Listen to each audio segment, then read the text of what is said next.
Hello hi అందరికీ నమస్కారం. Welcome to Bharati TV. So ఈరోజు మనతో ఉన్నారు రాజకీయ సామాజిక విశ్లేషకురాలు కృష్ణకుమారి గారు. సో యాక్చువల్లీ మాదాపూర్ ఘటన ఏదైతే ఉందో ఒకసారి ఆ ఘటన పైన మేడం ఎలా స్పందిస్తారో ఒకసారి దాన్ని అడిగి తెలుసుకుందాం. సో నమస్కారం మేడం. నమస్తే. సో మనం ఈరోజు చూసుకున్నట్లయితే మాదాపూర్ ఓయో రూమ్లో 6th ఫ్లోర్ నుంచి ఒక అబ్బాయి అయితే కింద పడ్డాడు, తనంతలో తాను ఇలా ఆత్మహత్య చేసుకున్నారు అని చెప్పేసి టాక్ నడుస్తుంది. దీని పట్ల మీరు ఏం స్పందిస్తారు మేడం? అంటే ఇప్పుడు 2 రకాల వెర్షన్స్ చెప్తున్నారు. ఫ్రెండ్స్ ఏమో అతను దూకి చనిపోయాడని చెప్తున్నారు, కుటుంబ సభ్యులేమో కాదు ఎవరో ఏదో చేశారు అని మాట్లాడుతున్నారు. ఎవరైనా తోసినా లేదు అతనే చనిపోయినా ఇప్పటికిప్పుడు మనకి స్ఫురించేది ఏంటి? అతను అర్ధంతరంగా చనిపోయాడు. చిన్నపిల్లాడు కదా, బహుశా నేను అనుకోవటం ఒక 25 ఏళ్ళు ఉండొచ్చు. ఎందుకు వచ్చాడు హైదరాబాద్కి అంటే సివిల్స్కి ప్రిపేర్ అవుతున్నాడు అని చెప్పారు. మరి నలుగురు స్నేహితులు కలిసి ఓయో రూమ్కి ఎందుకు వచ్చారు అనేది ఒక విషయం. ఇదేదో విహారయాత్రకి వెళ్ళినట్టు వెళ్తున్నారు ఓయో రూములకి. ఈ ఓయో రూముల్లో కూడా ఎన్ని అనైతికమైన పనులు, ఎన్ని అసాంఘిక కార్యకలాపాలు జరుగుతున్నాయో మనం ప్రతిరోజు వింటానే ఉన్నాం. అది ఒక అడ్డాగా మారిపోయింది ఓయో రూమ్స్. అక్కడ ప్రాస్టిట్యూషన్ దగ్గర నుంచి, ఇలా స్నేహితులు కలిసి పార్టీలు చేసుకోవడం దగ్గర నుంచి, అలాగే కార్డ్స్ ఆడుకోవడం దగ్గర నుంచి, గంజాయి తీసుకోవడం అన్నీ అవుతున్నాయి. అంటే వాళ్ళు కూడా ఏంటంటే పర్యవేక్షణ లోపం. ఓయో రూమ్స్ అంటే ఏం జరుగుతుంది పట్టించుకోకపోవటం. ఈ ఏం జరుగుతుంది పట్టించుకోకపోయేసరికి అది ఇంకా కొంచెం విశృంఖలంగా మారి విచ్చలవిడిగా ఇలాంటి పనులు జరిగే అవకాశం. ఇప్పుడు మనం ఓయో రూమ్ల గురించి ఇంత ఎందుకు మాట్లాడుకుంటున్నాం? ఇప్పుడు ఇతను చనిపోయాడు కాబట్టి మనం ఓయో రూమ్ తీసుకొని టెర్రస్ మీదకి వెళ్ళి దూకి చనిపోయాడు కాబట్టి మాట్లాడుతున్నాం. బట్ బేసిక్గా మనం ఇక్కడ చూసినట్లయితే మేడం, యాక్చువల్లీ వెళ్ళింది ఒక అమ్మాయి ఒక అబ్బాయి అయితే కాదు, 4 అబ్బాయిలు స్నేహితులు కలిసి వెళ్ళారు. అది కూడా మందు తాగడానికి. చాలా డ్రింక్ లో ఉన్నారని కూడా మనకి చాలా న్యూస్, ప్రాథమిక సమాచారం. సో చాలా డ్రింక్ లో ఉన్నారు, 4 కలిసి ఫ్రెండ్స్ తాగేశారు అని చెప్పి. సో ఒక అబ్బాయి వెళ్తే అది వేరే లెక్క ఉండేది. బట్ అందరు అబ్బాయిలు కలిసి వెళ్ళారు. అండ్ వాళ్ళ పేరెంట్స్ కానీ వాళ్ళందరూ చెప్తున్న విషయం ఏంటంటే అక్కడ మా అబ్బాయికి ఎలాంటి ఇట్లా లవ్ స్టోరీస్ కానీ అలాంటివి ఏం లేవు, సాయి అనే అబ్బాయికి అలాంటివి ఏం లేవు అని చెప్పేసి అంటున్నారు. ఇప్పుడు తల్లిదండ్రులు ఎక్కడ పొరపాటు పడతారంటే, వాళ్ళు ఇంట్లోంచి బయటికి వెళ్ళిన తర్వాత ఇంట్లో ఉన్నట్లే బయట కూడా ఉంటారు అని అనుకుంటారు. ఇంట్లో ఉన్నట్లు అబ్బాయిలు కానీ అమ్మాయిలు కానీ బయట అలా ఉండరు. అంటే బయట ఉండే విధానం అంతా తప్పని చెప్పటం కాదు నా ఉద్దేశం. కానీ తల్లిదండ్రులకి నచ్చేటట్లయితే ఉండరు, వాళ్ళకి నచ్చినట్టే వాళ్ళు ఉంటారు. ఆ సంగతి తల్లిదండ్రులకు తెలియదు. ఇట్లాంటి ఏదన్నా బయటపడినప్పుడు లేకపోతే ఇంకోటో జరిగినప్పుడే తెలుస్తుంది. ఎందుకంటే నేను షీ టీమ్స్ కౌన్సిలింగ్లో ఉన్నప్పుడు ఆ తల్లిదండ్రులు వచ్చి మాతోటి వాదించేవాళ్ళు. అఫెండర్స్ ఫ్యామిలీ మెంబర్స్ వచ్చి, అంటే పిల్లల్ని తల్లిదండ్రులు కలిపి కౌన్సిలింగ్ చేయాలన్నమాట మనం. అది ఒక మంచి ఆలోచన. ఒక రకంగా షీ టీమ్స్ అనే ఒక వ్యవస్థ, దాని లక్ష్యాలు చాలా మంచిగా ఉన్నాయి, మంచి ఫలితాలు కూడా వచ్చాయి. ఆ తల్లిదండ్రులు రాగానే ఏం చెప్తారంటే, ఈ పిల్లలు కనీసం ఇంటి దగ్గర మేము ఈ తప్పు చేశాము, పోలీస్ స్టేషన్ నుంచి పిలుపు వచ్చింది అన్నప్పుడు తల్లిదండ్రులు అడగకుండా ఉంటారు. నువ్వేం చేస్తే వాళ్ళు పిలిచారు అని చెప్పి అడగకుండా ఉంటారు కదా ఇంట్లో. అప్పుడు కూడా నిజం చెప్పరు వీళ్ళు, అప్పుడు కూడా బొక్కాయిస్తారు తల్లిదండ్రుల చేత.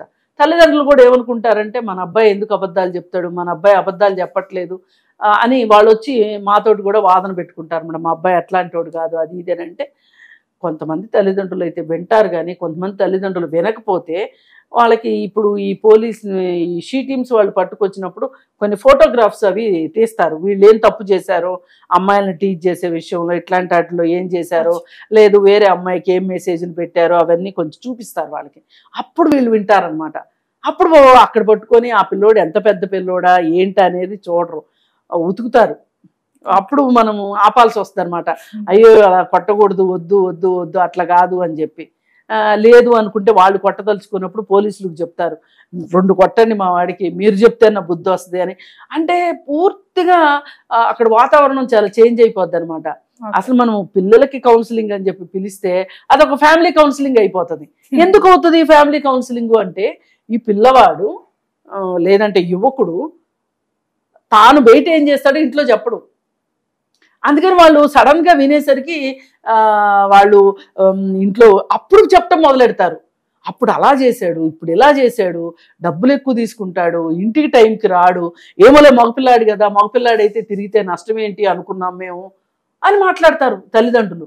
అమ్మ, మగపిల్లోడు కావచ్చు, ఆడపిల్లోడు కావచ్చు, అర్ధరాత్రులు తిరగడం ఎవరికీ సేఫ్టీ కాదు. అసలు అబ్బాయిలు అర్ధరాత్రి తిరగడమే సేఫ్టీ కాదు. అసలు అబ్బాయిలందరినీ ఇంట్లో కూర్చోబెడితే అర్ధరాత్రి మహిళకి స్వాతంత్రం లేకుండా ఎందుకు ఉంటుంది? అసలు ఇలాంటి మగవాళ్ళు అర్ధరాత్రులు తిరగడం వల్లే కదా మహిళలకు ఇబ్బంది అవుతుంది. అందుకని అసలు అబ్బాయిలు తిరగకూడదు అంటారు. అసలు అబ్బాయిలే బయటికి రానికపోతే అసలు ఈ అత్యాచారాలు ఇవన్నీ చాలా వరకు తగ్గుతాయి అన్నమాట. సరే, ఏది ఏమైనా ఎన్ని సాధ్యమయ్యే పనులు కాదనుకోండి. సరే, అప్పుడు వీళ్ళు చెప్తే మీరు మొదట్లోనే అరికట్టాలి అంటే వాళ్ళు ఏమంటారంటే, ఆడది తిరిగి చెడింది, మగాడు తిరక్క చెడ్డాడు అంటారు కదా, అందుకే అమ్మాయిల్ని జాగ్రత్తగా పెట్టుకుంటాం మేము, అబ్బాయిలు ఎక్కడికి వెళ్ళినా మేమేం పట్టించుకోము అంటారు. అమ్మాయి లేదు, అబ్బాయి లేదు. ఇవాళ ఉన్న బయట వాతావరణంలో ఉన్న పరిస్థితులకి అబ్బాయిలకి కూడా చాలా కష్టకాలం ఉంది. అబ్బాయిలు కూడా చాలా ఇబ్బందులు పడుతున్నారు. అబ్బాయిలు కూడా లైంగిక హింసకు గురవుతున్నారు. ఇది చాలా మంది తల్లిదండ్రులకి తెలియదు, చెప్పినా అర్థం కాదు. ఇప్పుడు మీరు అబ్బాయిలు కూడా ఇట్లా లైంగిక హింసకి గురవుతున్నారు అని చెప్పేసి అన్నారు కదా మేడం. లైక్ ఏ విధంగా గురవుతున్నారు అంటే, మనం ఎక్కువ విన్నది అమ్మాయిల గురించే వింటుంటాం, బయట ఇలా జరుగుతుంది, అత్యాచారాలు జరుగుతుంది. బట్ అబ్బాయిల గురించి మీరు చెప్తున్నారు కదా. అది ఇప్పుడు మనము దాదాపు సంవత్సరంలో 2-3 ఘటనలు, ఒక 14 ఏళ్ల పిల్లవాడు, 18 ఏళ్ల పిల్లవాడు ఇంట్లోంచి తప్పిపోయి చనిపోయాడు అని చెప్పి వార్తలు చూస్తాం. అప్పుడు పోలీసులు ఏం ధృవీకరిస్తారంటే పోస్ట్ మార్టం చేస్తారు కదా, వారి పైన లైంగిక హింస జరిగింది అని చెప్తారు. అంటే ఈ రైల్వే స్టేషన్స్లో ఉండే పిల్లలు కావచ్చు, పార్కుల్లో తల్లిదండ్రులు లేని పిల్లలు కావచ్చు, ఇట్లాంటి పిల్లల్ని ప్రకృతి పరంగా చాలా చేంజెస్ వచ్చాయి. ఇప్పుడు ఒకప్పుడు ఆడవాళ్ళు మగవాళ్ళు మాత్రమే ఉండేవాళ్ళు. ఇప్పుడు ఆడవాళ్ళు మగవాళ్ళు కాకుండా ఇతరులు అని వస్తున్నారు. ఈ ఇతరుల్లో ఎవరు అంటే వాళ్ళు లెస్బియన్స్ కావచ్చు, గేస్ కావచ్చు, లేకపోతే అంటే LGBTQ అంటారు. అలాంటి వాళ్ళు అబ్బాయిల మీద కూడా అకృత్యాలు చేసేవాళ్ళు ఉన్నారు. మరి మనం దాని నుంచి అయితే మరి అబ్బాయిలకి అసలు ఏమీ ప్రమాదం ఉండకూడదుగా బయటికి వెళ్తే, ఈ తల్లిదండ్రులు అనుకునే లెక్క ప్రకారం. అందుకని బయట సేఫ్టీ అండ్ సెక్యూరిటీ బయట లేదు. ఇప్పుడు మనం మగపిల్లలకు కూడా సేఫ్టీ సెక్యూరిటీ లేదు అని మాట్లాడుతున్నాం. ఆడపిల్లలకి ఎంత లేదో మగపిల్లలకు కూడా ఉండట్లేదు. మరి మగపిల్లలకి సేఫ్టీ సెక్యూరిటీ కేవలం లైంగిక హింసేనా? లేదు అనుకుంటే ఈ మద్యపానం కావచ్చు, గంజాయి కావచ్చు, మాదక ద్రవ్యాలు కావచ్చు, అలాగే ఇప్పుడు కొత్తగా పోర్న్ వీడియోస్ కావచ్చు. ఇప్పుడు ప్రతి ఒక్కళ్ళ చేతిలోనూ స్మార్ట్ ఫోన్ వచ్చేసింది. ఈ స్మార్ట్ ఫోన్ వచ్చేసిన తర్వాత OTT ప్లాట్ఫామ్స్లో ఎంతటి హింస, ఎంతటి సెక్స్ ఉంటుందో మనం చూస్తున్నాం. ఇలాంటివన్నీ ఒకప్పుడు సినిమా హాల్కి వెళ్తేనే చూసే సినిమాలు కాస్త ఇవాళ మన ఇంట్లోకి, మన టీవీలో కూడా కాదు, మన ఫోన్లోకి వచ్చేసిన పరిస్థితి. ఇంత హింసని చూసిన తర్వాత, ఇంత పర్వర్టెడ్ సెక్స్ని వీటన్నిటిని చూసిన తర్వాత వీళ్ళు మానసికంగా సరిగా ఉండగలరా? వీళ్ళు ఏ విధమైన ఇంబ్యాలెన్స్కి గురి కాకుండా ఉంటారా అంటే, ఇది అమ్మాయిలైనా కావచ్చు, అబ్బాయిలైనా కావచ్చు, ఒక రకంగా మన యువత మీద ఒక రకమైన కల్చరల్ అటాక్ జరుగుతుందని చెప్పొచ్చు. అంటే ఒక సాంస్కృతిక పరమైన దాడి ఇది. సో మేడం, ఇంకొకటి అలాగే మనం చూసుకున్నట్లయితే ఇప్పుడు సోషల్ మీడియాలో కానీ, లైక్ ఇన్స్టాగ్రామ్స్ కానీ, ఫేస్బుక్స్ కానీ, సోషల్ మీడియాలో జరిగే ఏదైనా కానీ, ఒకప్పుడు మీరు ఇప్పుడు పోర్న్ వీడియోస్ అని చెప్పేసి అన్నారు కదా, అది మనం ఒక వెబ్సైట్ లోకి వెళ్ళి చూస్తే గానీ దొరకని వీడియోస్ అవి. ఇప్పుడు కొంచెం బట్ ఇప్పుడు సోషల్ మీడియాలో ఈ ఇన్స్టాగ్రామ్లు కానీ రీల్స్ కానీ వచ్చినాక చాలా వరకు మీరు ఆల్రెడీ చూసుంటారు. అమ్మాయిలైనా సరే కొంచెం డ్రెస్సింగ్ సెన్స్ కానీ అలా వేసి ఓపెన్ గా బూతులు మాట్లాడేయడము, ఇవేమైనా ఇంపాక్ట్ అవుతుందంటారా? ఏదైనా ఒకటండి, మనం బాగా తెలియకుండా మనము వ్యాపారంలోకి వచ్చేసాం. ఓకే. ఇప్పుడు మన మీద వ్యాపారం చేసి డబ్బులు సంపాదించడం ఒకటి, మనం వేరే వారి మీద వ్యాపారం చేసి డబ్బులు సంపాదించడం ఒకటి. ఇప్పుడు రీల్స్ చేస్తున్నారు, ఇంట్లో ఉండే చేస్తారు. ఆ రీలు ఇంట్లో వాళ్ళతోనే కలిసి కూడా రీల్ చేస్తారు. కొంతమంది భార్యాభర్తలే రీల్స్ చేసేవాళ్ళు ఉన్నారు.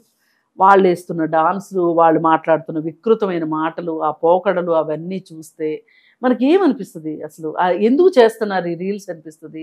అంటే ప్రతి ఒక్కళ్ళకి వాళ్ళల్లో ఏదో టాలెంట్ ఉంది, మనం ప్రపంచానికి చూపించుకోవాల్సింది ఏదో ఉంది, నిరూపించుకోవాల్సింది ఏదో ఉంది, పైగా తద్వారా దాని నుంచి డబ్బులు కూడా వస్తాయి అనేసరికి అది ఎక్కడ వరకు వెళ్ళిపోయిందంటే, ఇప్పుడు సినిమాల్లో వచ్చే డాన్సులు ఏవైతే ఉన్నాయో, అశ్లీల నృత్యాలని మనం ఏదైతే అనుకుంటున్నామో, మాలాంటి మహిళా సంఘాల వాళ్ళము ఈ అశ్లీల నృత్యాలని అరికట్టాలి, ఇది ఒక క్షీణ సంస్కృతి, ఇట్లా రకరకాలుగా మాలాంటి వాళ్ళం మాట్లాడుతూ ఉంటాం. కానీ అసలు ఇంట్లో ఉండేవాళ్ళు కూడా ఆ సినిమాల్లో వచ్చే అశ్లీలమైన నృత్యాలకి వీళ్ళు ఇంట్లో కుటుంబ సభ్యుల మధ్యలో డాన్సులు వేసి దాన్ని మళ్ళీ వీడియో తీసి దాన్ని రీల్స్ రూపంలో సోషల్ మీడియాలోకి పెడుతున్నారు. అంటే ఇంకా ఇప్పుడు చాలా హద్దులు సరిహద్దులు చెరిగిపోతున్నాయి మన సమాజంలో. ఒక మంచికి చెడుకి కానీ, ఒక అశ్లీలానికి సంబంధించిన విషయాలకు కావచ్చు, లేకపోతే హద్దులకి సంబంధించి కానీ చాలా గీతలు చెరిగిపోతున్నాయి అన్నమాట. ఈరోజు సిగరెట్లు తాగటం కావచ్చు, మద్యపానం చేయటం కావచ్చు, గంజాయి తీసుకోవడం కావచ్చు, ఇవన్నీ చాలా ఇవి ఒకప్పుడు చాలా ఏమనాలి, ఒక బ్యాడ్ హ్యాబిట్స్ అనుకునేవాళ్ళు. అలాంటిది ఇప్పుడు అవి చాలా నార్మల్ అయిపోయిన పరిస్థితి. ఇప్పుడు ఫ్యాషన్ అయిపోయింది. అది లేకపోతే వీడు నార్మల్ కాదు అన్నట్లు. ఒకప్పుడు అబ్నార్మల్ అనుకున్నది ఇప్పుడు నార్మల్ అయిపోయింది. ఈ నార్మల్ ఎక్కడికి దారితీస్తుంది? జీవితాలు అర్ధంతరంగా అంతం చేసుకోవటానికి వస్తుంది. ఇప్పుడు చుట్టూ ఉన్న పరిస్థితుల్లో యువత తల్లిదండ్రులు ఆశించినట్లుగా ఉండటం అనేది కుదరదు. ఇంకొక క్వశ్చన్ మేడం, ఇప్పుడు తల్లిదండ్రులు ఆశించినట్టుగా ఉండడం లేదు అంటున్నారు కదా, బట్ రీల్స్ ఎవరైతే చేస్తున్నారో అక్కడ బూతులు మాట్లాడడం కానీ, లేదంటే వాళ్ళు కొంచెం డ్రెస్సింగ్ చాలా ఘోరంగా వేసుకుంటున్నారు, అప్పుడు ఖచ్చితంగా వీడియోస్ మన వరకు వచ్చినాయి అంటే తల్లిదండ్రులు ఖచ్చితంగా చూస్తున్నారు కదా. చూస్తారు. అంటే ఆ తల్లిదండ్రులు వేరు, మనం మాట్లాడుకుంటున్న తల్లిదండ్రులు వేరు. ఇప్పుడు సాయి అన్న పిల్లాడు చనిపోయాడు. అవును. ఈ అబ్బాయి తల్లి ఏమంటుంది? మా అబ్బాయికి లవ్ అఫైర్ లేవు అని చెప్తుంది. మీకు తెలుస్తుందా? లవ్ అఫైర్ ఉంటే మటుకు మీకు తెలుస్తుందా? మీకు తెలియాల్సిన అవకాశం ఉందా చెప్పండి? ఇవాళ ఒక చోట తల్లిదండ్రులు ఉంటే ఇంకో చోట ఇంకొకళ్ళు పిల్లలు ఉంటే, ఏదో ఉద్యోగం కోసమో, వ్యాపారం కోసమో, చదువు కోసమో వచ్చేసిన తర్వాత వాళ్ళు ఇక్కడ ఎలా ఉంటున్నారు మీకు ఎట్లా తెలుస్తుంది? కాకపోతే ఏంటంటే వాళ్ళల్లో ఒక ఇమ్మీడియట్గా వచ్చిన రియాక్షన్ ఏంటి అంటే, ఆ అబ్బాయి మీద ఏమీ చెడు రాకూడదు వాళ్ళ అబ్బాయి మీద. ఇప్పుడు మనం పోయినసారి మనం చూసాం కదా, పవిత్ర చంద్రకాంత్ విషయంలో వీళ్ళు ఓ పక్క చెప్పేసుకుంటున్నారు, మా అబ్బాయి నా భర్తకి ఆమెతో సంబంధం ఉంది, అందుకే మా జీవితాలు ఇలా అయిపోయినాయి, మా భర్త వరకు అయితే మంచివాడే, ఆమె చెడ్డది అని వీళ్ళు చెప్తున్నారు. వాళ్ళు ఏం చెప్తున్నారు? వాళ్ళ ఊర్లో వాళ్ళ పిల్లలు ఏం చెప్తున్నారు? అసలు మా అమ్మకి ఆయనకి ఏ విధమైన సంబంధం లేదు, జస్ట్ ఫ్రెండ్స్ అని చెప్తున్నారు. మరి జస్ట్ ఫ్రెండ్స్ అయితే అలా రీల్స్ చేయటం కావచ్చు, అతను భార్యని పిల్లల్ని వదిలేసి వచ్చి మీ ఇంట్లో ఎందుకు ఉంటాడు? అది ఆయన తీసుకున్న ఇల్లు అయితే మీరు ఎందుకున్నారు? మీరు తీసుకున్న ఇల్లు అయితే ఆయన వచ్చి మీ ఇంట్లో ఎందుకున్నాడు? అంటే అక్కడ సమాజంలో వాళ్ళకి ఏదైనా చెడు పేరు వస్తుందేమో అని అంటేనేమో వాళ్ళు ఆ విధంగా చెప్పుకోవాల్సి వచ్చింది. ఇక్కడేమో వీళ్ళకి ఒక సింపతి కావాలి కాబట్టి, వీళ్ళు జీవితంలో నష్టపోయి ఉన్నారు కాబట్టి వీళ్ళేమో ఉన్నది ఉన్నట్లు. అంటే ఇక్కడ సొసైటీ కూడా ఒక మగవాడికి ఇలాంటి సంబంధాలు ఉంటే అది తప్పు అనుకోరు అనే ఒక ఉద్దేశంలో ఉన్నారు కాబట్టి వీళ్ళు ఓపెన్గా చెప్పేసుకున్నారు. ఇది ఇక్కడ మనం ఈ సొసైటీ పరంగా సొసైటీ చెప్పినట్టు నడుచుకోవడం అన్నమాట. ఇప్పుడు వీళ్ళ తల్లిదండ్రులు ఏంటి, మా అబ్బాయికి లవ్ అఫైర్ లేదు అన్నారు. ఇంకొక అడుగు ముందుకేసి ఏం చెప్తారంటే అసలు మా అబ్బాయి తాగడు అని చెప్తారు. రేపు పొద్దున ఏమొస్తుంది, పోస్ట్ మార్టం రిపోర్ట్లో అబ్బాయి మద్యం సేవించినట్లుగా వస్తుంది. ఇప్పుడు అబ్బాయి సాయి ఎవరైతే ఇప్పుడు ఆ మాదాపూర్ ఘటనలో ఏదైతే చనిపోయి ఉన్నాడో ఓయో రూమ్ లో, సో తన ఫోన్ కూడా పోలీస్ వాళ్ళు ఇంకా ఎంక్వైరీ చేయలేదు, జస్ట్ ఫోన్ తీసుకున్నారు. ఇంకా ఎంక్వైరీ చేస్తే ఒకవేళ ఉంటే, ఇప్పుడు వాళ్ళ మదర్ ఎట్లయితే ప్రేమ వ్యవహారం లేదని చెప్తుందో, ప్రేమ వ్యవహారం కూడా బయటపడొచ్చు. ఉండాలని లేదు, ఉండకూడదని లేదు. ఉన్నంత మాత్రాన ఆ వ్యవహారం వల్లే చనిపోయాడు అనుకోవటానికి కూడా లేదు. అందుకని ఏంటంటే వాళ్ళు ఇమ్మీడియట్గా వాళ్ళ అబ్బాయి ఆత్మహత్య చేసుకున్నాడు అని చెప్పుకోవడం వాళ్ళకి మనసు ఒప్పక ఆ పక్క వాళ్ళే చంపేసి ఉంటారు. జరిగితే కూడా జరిగి ఉండొచ్చు. అది పోలీసులు ఏదైనా అలాంటి ప్రమాదకర పరిస్థితిలోకి ఆ పిల్లవాడు ఎందుకు వెళ్ళాడు అనేది మనం ఆలోచించాలి. ఆ తల్లిదండ్రులైనా ఆలోచించాలి. అలాగే ఒకవేళ ఈ నలుగురిలో ఎవరైనా, మిగతా ముగ్గురులో ఎవరైనా ఇతన్ని చంపేస్తే గనక వాళ్ళ జీవితాలు ఏంటి? ఇప్పుడు ఆవేశంలో ఏదో చేశారు అనుకుందాం, పోనీ స్నేహితుల మధ్యలో ఏదో గొడవ వచ్చింది, ఏదో ఒక విషయానికి తోశారు అనుకుందాం, చచ్చిపోయాడు అనుకుందాం. ఇప్పుడు అది ఎప్పటికైనా చట్టం పట్టుకోకుండా ఉండదు. చట్టం మనందరికన్నా పవర్ఫుల్. పట్టుకుంటే ఇప్పుడు వీడి జీవితం ఏంటి, వాడి జీవితం అలా అర్ధంతరంగా ముగిసింది, వీడి జీవితం సంగతి ఏంటి? ఇప్పుడు వీళ్ళ మీద ఏ కేసు లేదు అనేంత వరకు ఈ 3 కుటుంబాల తల్లిదండ్రులు కూడా అల్లాడిపోతారుగా, మన అబ్బాయి మీద ఏమొస్తుందో, మన అబ్బాయి మీద ఏమొస్తుందో అనేది. ఇలా ఇప్పుడు యువత ఏదైనా సమాజంలో చేసినా, బయట ప్రపంచంలో ఏదైనా చేసినా అది మళ్ళీ తిరిగి వచ్చి కుటుంబాల మీదే పడుతుంది. ఇప్పుడు ఈ అబ్బాయి అశాంతికి కారణం ఏంటి? ఒకవేళ ఆ అబ్బాయి దూకి చనిపోయాడు అనుకోండి, ఈ అబ్బాయి అశాంతికి కారణం ఏంటి? ఒకవేళ ఏమన్నా ఇష్టం లేనిది చదువుతున్నాడా, ఈ సివిల్స్కి ప్రిపేర్ అవుతున్నాడు, ఆ అబ్బాయి ఇష్టంతో ప్రిపేర్ అవుతున్నాడా, ఇంట్లో వాళ్ళు ఏమన్నా ఒత్తిడి పెట్టారా? మరి వాళ్ళ పేరెంట్స్ నుంచి వచ్చిన సమాచారం ఏంటంటే మా అబ్బాయి డిప్రెషన్ లో కూడా లేడు, ఎలాంటి లవ్ స్టోరీస్ కూడా లేవు, తనంతా హ్యాపీగానే ఉన్నాడు అని చెప్పేసి వాళ్ళు చెప్తున్న సంఘటన. అంటే ఇప్పుడు వాళ్ళు డిప్రెషన్ లో లేరు అనే మాట వాళ్ళ నోట్లోంచి వచ్చింది అంటే డిప్రెషన్ లో ఉండడం అదేదో పెద్ద తప్పు అయినట్లు, అదేదో చాలా ప్రకృతి విరుద్ధం అన్నట్టు మాట్లాడుతున్నారు. డిప్రెషన్ లో ఉంటే తప్ప? ఇప్పుడు దీపికా పడుకునే ఉంది, నేను డిప్రెషన్లో ఉన్నాను అని చెప్పింది ప్రపంచానికి, నేను స్ట్రెస్లో ఉన్నాను, నేను ఇబ్బంది పడ్డాను, నేను మానసికంగా నేను సరిగా లేను, మానసికంగా నేను చాలా ఇబ్బందులు పడ్డాను, దానివల్ల నేను చాలా కష్టపడ్డాను అని ఆవిడ.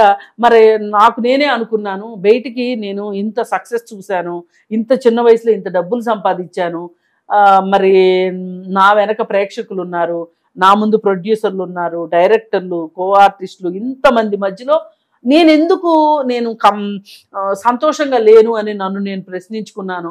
నాకు వచ్చిన ఆన్సర్ ఏంటంటే నా కన్నీళ్ళే, నా వేదనే నాకు అని చెప్పింది తను. మరి దీన్ని అంటే ఆమె ఎందుకు అలా చెప్పాల్సి వచ్చింది అంటే మానసిక ఆరోగ్యం పట్ల అవగాహన కల్పించాలనేది ఆమె ఒక ఉద్దేశం.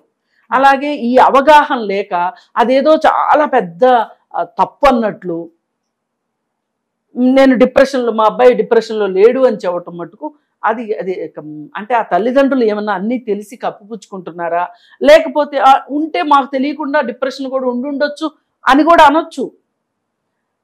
ఇదంతా ఏంటి అంటే మన సమాజంలో కూడా డిప్రెషన్ అంటే అదేదో పెద్ద తప్పు అన్నట్లు, డిప్రెషన్లో ఉండకూడదు అన్నట్లు, అంటే మానసిక ఆరోగ్యం పట్ల మన సమాజంలో అవగాహన లేదు సరిగా.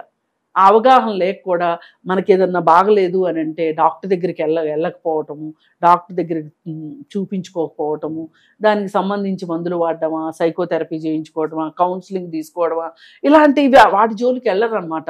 అమ్మో మనం పలానా సైకాట్రిస్ట్ దగ్గరికి వెళ్ళాము అని ఎవరన్నా చూస్తే ఏమనుకుంటారో, పలానా కౌన్సిలింగ్ సెంటర్కి వెళ్ళాము అంటే అక్కడికి వెళ్ళినప్పుడు మనకు తెలిసిన వాళ్ళు ఎవరన్నా కనిపిస్తే మన ఏమనుకుంటారో, ఇలాంటి ఒక రకమైన అపోహలు, భయాలు ఉన్నాయి ఈ మానసిక ఆరోగ్యం పట్ల. ఇప్పుడు ఇతను ఎలా చనిపోయినా ప్రాణం పోయింది. ఈ ప్రాణం పోవటానికి ఇప్పుడు పక్క వాళ్ళే తోసారు అనుకుందామండి, పోని వాళ్ళు ఏ మానసిక స్థితిలో ఇతన్ని, వాళ్ళకంత అదుపులేని ఆవేశము, ఆక్రోశము వాళ్ళకి ఎందుకు ఉన్నాయి అంటే ఇప్పుడు వీళ్ళు నలుగురు ఫ్రెండ్స్ కాబట్టి, అబ్బాయిలే కాబట్టి కూర్చొని తాగుతున్నప్పుడు ఏమైనా మాట ఇప్పుడు మనం బయట చూసినప్పుడు, బయట కూడా చూస్తుంటాం మన ఫ్యామిలీస్ లో కానీ, మాట మాట పెరిగిందనుకో అది పెద్ద పెంట అయిపోద్ది, ఇంకా అవును. చాలా హెవీ గొడవ అయిపోద్ది. Heavy గొడవ వాళ్ళని మనం అయిపోద్ది. ఆపలేం ఇంకా తాగిన వాళ్ళని. సో అక్కడ- అలా ఏమైనా జరిగిండొచ్చు. జరిగుండొచ్చు. ఇప్పుడు వాళ్ళకి ఏంటంటే ఈగోస్ వచ్చేసేస్తాయి, ఆలోచన శక్తి తగ్గిపోతుంది.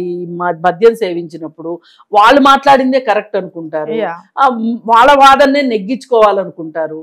ఒక రకమైన స్టేట్కి వెళ్ళిపోతారు. వాళ్ళు వెళ్ళిపోయి మేము మాట్లాడిందే కరెక్ట్ అంటారు. ఇప్పుడు అందరూ అక్కడ మద్యం సేవించే ఉంటారు కాబట్టి అందరూ ఎవరికాళ్ళు మేమే కరెక్ట్ అంటారు. అప్పుడు మా ఎవరికి వాళ్ళ మేమే కరెక్ట్ అన్నప్పుడు ఏకాభిప్రాయం ఎక్కడొస్తుంది? అలాంటప్పుడే ఏదో ఒక అమ్మాయి విషయం రావచ్చు అక్కడ, లేదు అనుకుంటే వీళ్ళ పాత గొడవలు ఏమన్నా బయటికి తీసుకురావచ్చు. తాగినప్పుడు అన్ని వస్తాయి, అన్ని బయటకు వస్తాయి. అలాగే వీళ్ళిద్దరి మధ్యలో వీళ్ళ మధ్యలో ఆర్థిక విభేదాలు ఏమన్నా ఉన్నాయి అనుకోండి, అవి బయటకు వస్తాయి. ఇలా కారణం ఏదైనప్పటికీ కూడా ఇవాళ యువతకి ఒక రకంగా సేఫ్టీ సెక్యూరిటీ లేకుండా పోతుంది. వాళ్ళు జీవితంలో ముందుకెళ్లాల్సిన వాళ్ళు, ముందు జీవితం చాలా ఉంది. ఎందుకు వీళ్ళు ఈ విధమైన పనులు చేస్తున్నారు, ఎందుకు ఇలాంటి మానసిక స్థితికి వెళ్తున్నారు అంటే మటుకు ఖచ్చితంగా ప్రభుత్వాలు కూడా దీనికి సంబంధించి ఒక అవగాహన కల్పించాలి. లేదు అనుకుంటే వీళ్ళకి అసలు ఏంటి సహజం ఏంటి అసహజం ఏంటి నేర్పాలి. ఫస్ట్ నార్మల్ ఏంటి అబ్నార్మల్ ఏంటి అనేది నేర్పాలి. అబ్నార్మల్గా ఉన్నారు అంటే ఎందుకు అసహజంగా ఉన్నారు అంటే మామూలు రోజుటి కంటే భిన్నంగా ఉన్నారు అని అంటే ఈ భిన్నత్వం మంచికా చెడుకా? ఇప్పుడు అబ్నార్మాలిటీ ప్రతిదీ తప్పని కూడా కాదు. అసలు ఆ అబ్నార్మాలిటీ ఏంటి? దానివల్ల ఆ మనిషికి నష్టమా లాభమా? ఆ కుటుంబంలో శాంతి ఉంటుందా ఉండదా? కుటుంబాల్లో కల్లోలాలు రావడానికి వీళ్ళ మనస్తత్వమే కారణమా? ఇవన్నీ కూడా చర్చించాల్సిన అంశాలు.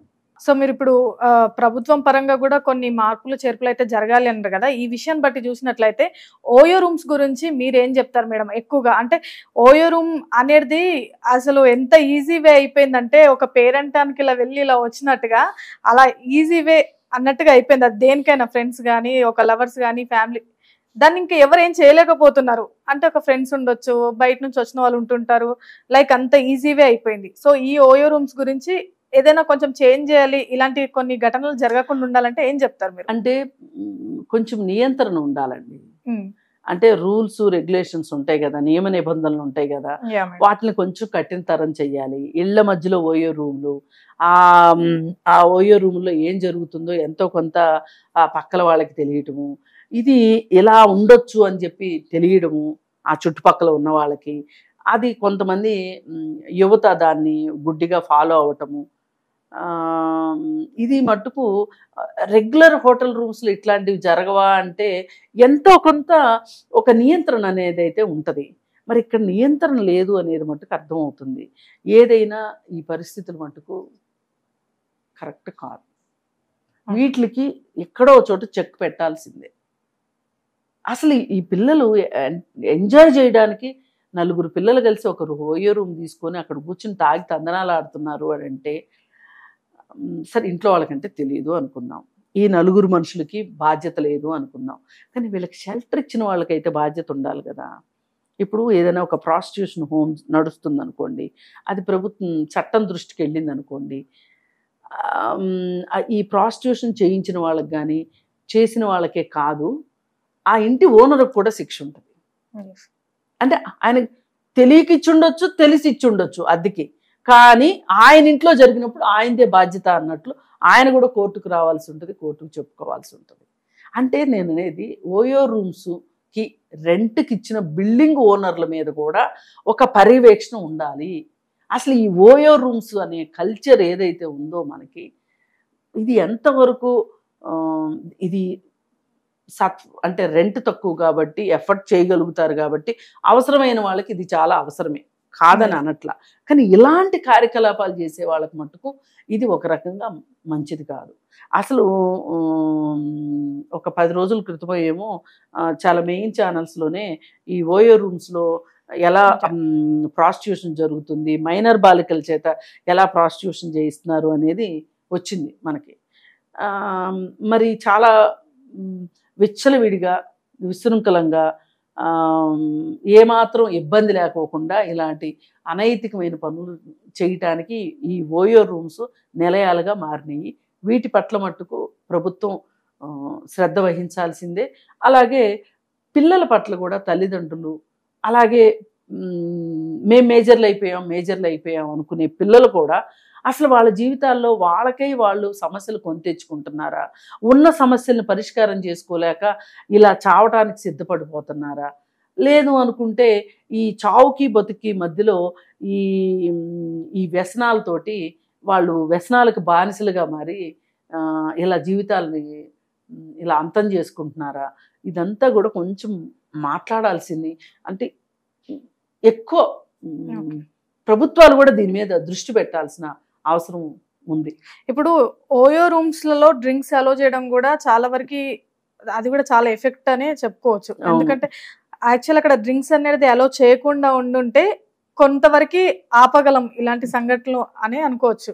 బట్ ఆ డ్రింక్స్ అలో చేయడము అవన్నీ కూడా వాటి అందుకే నియమ నిబంధనలు కఠినతరం అన్నది. అందుకే అక్కడ వాళ్ళకి ఏది ఎలవుడు ఏది నాట్ ఎలవుడు అనే దాని మీద వాళ్ళు పక్కాగా ఉండాలి. దీని మీద పర్యవేక్షణ ఉండాలి. ఇప్పుడు ఓయో రూములు వాడు బిజినెస్ పెట్టుకున్నాడు, బిజినెస్ పెట్టుకున్నోడికి లక్ష్యం ఏముంటది, డబ్బులు సంపాదించుకోవడమే ఉంటది. మరి డబ్బులు సంపాదించుకునేవాడు ఏదంటే అది గాలికి నీళ్ళకి వదిలేసి వేస్తాడు. కానీ దాన్ని నియంత్రించాల్సింది ఎవరు? లా అండ్ ఆర్డరే కదా. ఈ లా అండ్ ఆర్డర్ ఏం చేస్తుంది అనేది ఇక్కడ ప్రశ్న. ఇప్పుడు మొత్తానికి మేడం, ఇప్పుడు సాయి అయితే చనిపోయాడు కాబట్టి దీని గురించి అంటే వాళ్ళ పేరెంట్స్ అయితే ఇంకా ఇప్పటివరకు ఆ ఫోన్ చెకింగ్ కానీ అవన్నీ ఇంకా జరగలేదు కాబట్టి సో వాళ్ళ పేరెంట్స్ అయితే నమ్మలేకుండానే ఉన్నారు అది ఎలా జరిగింది ఏంటి అని చెప్పి. సో ఒక 3 పాయింట్లు చెప్పాలి అంటే ఎలా చనిపోయాడు, దేనివల్ల చనిపోయిండు అనేసి మీరేం చెప్తారు మేడం?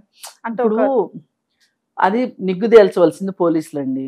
ఓకే, దానికి వాళ్ళు ఏం చేస్తారు, వాళ్ళ దగ్గర ఉన్న ఆధారాల ప్రకారం అతను ఫోన్ చెక్ చేస్తారు, అతను పోస్ట్ మార్టం రిపోర్ట్ని బట్టి, అలాగే అతని ఫ్రెండ్స్ని విచారించి ఒక నిర్ధారణకు వస్తారు ఇది ఎలా జరిగింది అని.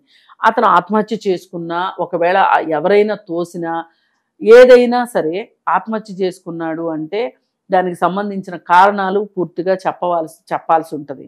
అదే అతను అతను తోశాడు అంటే ఇప్పుడు అతను తోశాడు అనడానికి కావలసిన సాక్ష్యాధారాలు ఇవన్నీ సేకరించాల్సిన అవసరం ఉంటుంది.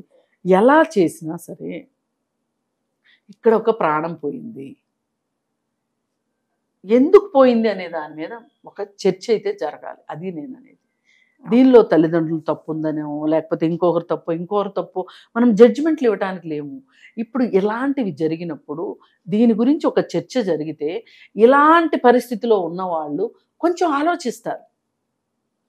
ఇప్పుడు ఆత్మహత్య చేసుకున్నాడు అనుకుందాం, ఆత్మహత్య చేసుకోవడమే పరిష్కారమా? కాదు కదా అనేది ఒకటి నేర్చుకుంటాను. ఈ మధ్యకాలంలో నేను ఒక వార్త చూశాను. ఏంటి అంటే పేదరికం కారణంగా ఒక పిల్లవాడికి రష్యాలో చదువుకునే అవకాశం వస్తే కూడా ఫీజు డబ్బులు కట్టడానికి లేక అతను ట్రైన్ కింద పడి చనిపోయాడు అనేది ఒక వార్త చూశాను. నాకు ఒక రకంగా చాలా బాధగాను అనిపించింది, ఒక రకంగా కోపంగా కూడా అనిపించింది. ఎందుకంటే ఇప్పుడు చావాలి అనుకుంటే ఒకటే మార్గం అండి, ఎలా చావాలి అన్నదే ఒకటే మార్గం. కానీ దీని నుంచి బయటపడాలి అంటే 100 మార్గాలు ఉంటాయి, మనం వెతకొచ్చు కదా. ఇప్పుడు ఎవరికైనా పేదరికంలో ఉన్నవాళ్ళు అనారోగ్యం పాలైతే ఏం చేస్తున్నారు, క్లౌడ్ ఫండింగ్కి ఇవాళ సోషల్ మీడియా వచ్చింది కదా, చెప్తున్నాను. ఎవరన్నా తెలిసిన వాళ్ళకి చెప్తే అది ఎట్లా చేయొచ్చో ఏం చేయొచ్చో చెప్తారు. ఇప్పుడు ఒక అబ్బాయి ఇట్లా 2 సార్లు సీట్ వచ్చి వెళ్ళడానికి డబ్బులు లేక ఆగిపోయాడు అంటే చూస్తూ ఊరుకునే ప్రజలు ఉన్నారని అయితే నేను అనుకోను. అంటే వాళ్ళకి తెలియదు, చుట్టూ ఉన్న వాళ్ళకి సాయం, అతను అవసరంలో ఉన్నాడు అని తెలియదు అన్నప్పుడు ఎవరు సాయం చేస్తారు చెప్పండి? నాకు తెలిసి చాలా కేసులు ఇలా ఫేస్బుక్లోనూ ఈ క్లౌడ్ ఫండింగ్ కోసం పెడితే డబ్బులు వస్తున్నాయి వాళ్ళకి. మొన్న ఎందుకు చంద్రకాంత్ భార్యకి ఫండింగ్ వచ్చింది, స్పందిస్తారండి మనుషులు. కాకపోతే ఏంటంటే అడగందే అమ్మైనా పెట్టదు. అలా మీకు ఒక అవకాశం ఉంది అని తెలుసు. ఈ కాలంలో ఈ సంగతి తెలియంది ఎవరికి? నాలాంటి దానికే తెలిసినప్పుడు చాలా ఈ యువతకి ఇంకా బాగా తెలుస్తాయి కదా, వీళ్ళు ఎప్పుడు సోషల్ మీడియాలోనే ఉంటారు కదా. మరి అబ్బాయికి ఆ ఆలోచన ఎందుకు రాలేదు? అతను ఏంటంటే ఒక రకమైన ఒత్తిడిలోకి వెళ్ళిపోయాడు. మనం ఎప్పుడైనా ఒత్తిడిలో ఉన్నాము అంటే మనకి సరైన ఆలోచనలు రావు. ఇప్పుడు మనం ప్రశాంతంగా ఉంటేనే మనకు ఒక 4 రకాల ఆలోచనలు వస్తాయి. మనము మనకు తెలిసిన వాళ్ళ దగ్గర కూర్చుని మాట్లాడుకుంటే మనకు తెలుస్తుంది. అందుకే చెప్తారు పెద్దవాళ్ళు, నీ స్నేహితులు ఎవరో చెప్పు, నువ్వేంటో తెలుస్తుంది అంటారు. అవును మేడం. ఇప్పుడు సాయికి కరెక్ట్గా అది వర్తిస్తుంది. అలాగే ఇప్పుడు ఈ ట్రైన్కి ఎదురుగా వెళ్ళి చనిపోయిన అబ్బాయికి కూడా అతను ఎవరితోనైనా ఈ వేదనని పంచుకుని ఉన్నట్లయితే కనుక ఏదన్నా ఒక మార్గం చెప్పుండేవాళ్ళు కదా. అసలు అవన్నీ కూడా కాదు, సింపుల్గా ఏ యూట్యూబ్ ఛానల్కి వచ్చినా కానీ అతని ఛానల్లో కూర్చోబెట్టి ఒక వీడియో చేస్తే డబ్బులు వచ్చిండేవి. అంటే మనకి ఎప్పుడు కూడా ప్రపంచంలో సమస్య ఉంటుంది, సమస్య లేని జీవితం ఉండదు. సమస్యలు ఉంటాయి, సమస్యల పక్కనే పరిష్కారాలు కూడా ఉంటాయి. కానీ మనం చేయాల్సింది ఏంటి? సమస్య నేర్చుకుంటా కూర్చుని బాధపడుకుంటా కూర్చునే కన్నా పరిష్కారం ఏముంది అని ఎతకాలి. సమస్య పక్కనే పరిష్కారం ఉంది, అది మనకి వెతకటం రావాలి.